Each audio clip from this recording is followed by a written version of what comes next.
tape. They're on. What if the chief of the Soviet military's general staff were to sit down and talk directly with the chairman of the Senate Armed Services Committee? And what if they were joined in that discussion by a senior official of the Soviet Union's Central Committee, the chairman of the House Armed Services Committee? What if you brought all those Soviet and American leaders together and broadcast their discussion simultaneously here in the United States and for the first time live in the Soviet Union to an estimated audience of 120 million? What would happen? Tonight, we will find out as we create this electronic hookup, capital to capital. Since 1983, Internews has helped to pioneer the production of space bridges. In both the United States and the Soviet Union, citizens and scientists, journalists and students have been joined by satellite television. What do you feel about us? What do you think about us? What do you think about our lives? Resulting debates are frank, sometimes startling. They bring fresh insight to the superpower relationship and to the meaning of glasnost. We really want to be friends with you as much as you do with us. We extend our hands to you, and we'd like to see a lot more friendship, understanding, and trust. In 1987, Spacebridges broke into the mainstream of television broadcasting. Here are some highlights of recent Spacebridges which Internews produced in association with ABC News and Soviet state television. I would like to say to you that the so-called imbalance in conventional armaments in favor of the Warsaw Treaty is a legend. There is no such imbalance. We just flat out disagree about the facts on the conventional balance in Europe. Our fear of the Soviet Union is your tank armies and your ability to launch a surprise, quick start, short warning attack in Europe. We've had that concern for a long time. And I think the time has come for both of us to come under the scrutiny of common sense and get down to business about stopping this nuclear arms race and getting back to a sensible, friendly relationship. Isn't that possible? Congressman Pepper, thank you.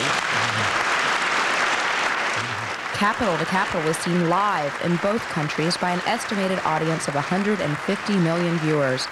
These exchanges often encourage the announcement of groundbreaking news. Americans do not understand why your government will not let everyone leave who wants to go. I want to Israel! Like the grandparents of Leonid Friedman, they have been trying to get exit visas for 10 years. There we had the Friedman couple who supposedly have not been let out, and it's true for a long time that they couldn't leave for a long time, but now they are permitted to leave, and therefore they can join their relatives in the United States. Can I interrupt you? I apologize, but is that an announcement that the grandparents of Mr. Friedman are about to leave? Because if it is, I can assure you, it is the first that the family in the United States has ever heard about it. Peter, you understood me completely correctly. The Capital to Capital Spacebridge series will extend into 1988. Internews continues to look for new ways and new applications of Spacebridge technology. Here are some highlights of other Internews Spacebridges.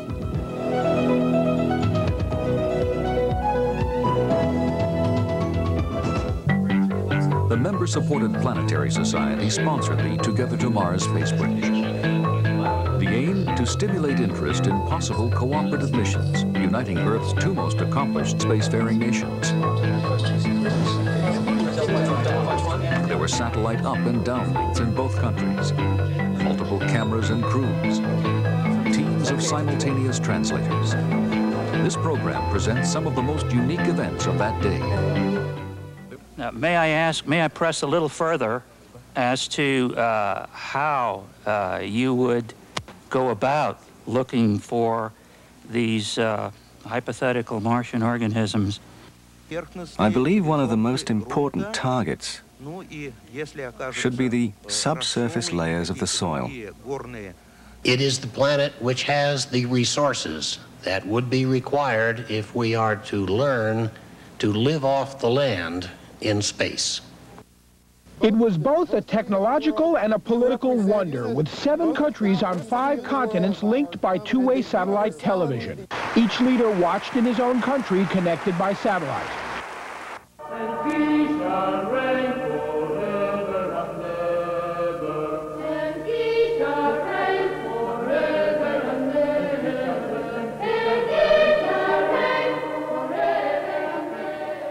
The technological wizardry that created this event used 9 satellites circling the Earth to beam the television signal to each of the 7 countries and back again.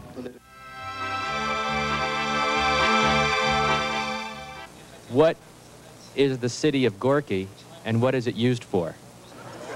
This man implies that Gorky is a place to which critics of the Soviet system are sent, including Andrei Sakharov. The name of Sakharov and of others sometimes enter our newspapers, and I think that he has slandered the Soviet Union. These are my words. This addresses a fundamental difference in our societies, because we can have healthful protest without fear of reprisal from government authorities. And our feeling is that you do not. I know the reality of war. 22 million Russian people died in World War II, and my dream is that someday Vietnam veterans will be able someday to get together with Afghanistan veterans from your society. Yes, you 2 men wearing that uniform, sitting there in that audience, and be able to talk about how wrong war is and how futile it is. And it will be the burden of the Afghanistan veteran and Vietnam veterans to spread to the rest of our 2 respective societies the futility and wrongness of war. Thank you. Some American kids and some Soviet kids tried to overcome the distance of miles, but couldn't get over all the hurdles of ideology in a cultural exchange by satellite beam. The girl singing in Moscow and the boy singing in Minneapolis reached out, slipped just a little, and seemed to hold hands while half a world apart. The idea was born in the backseat of a Moscow taxicab, the brainchild of an American in the Soviet Union to produce a play. The Russians, at first slow to go along, in the end allowed the Americans to write the script. They're trusting us, and I think that's really what we're dealing with here is trust. In the end, the waves goodbye were beamed across the heavens and home, with giggles at how very simple it is to raise a hand in friendship.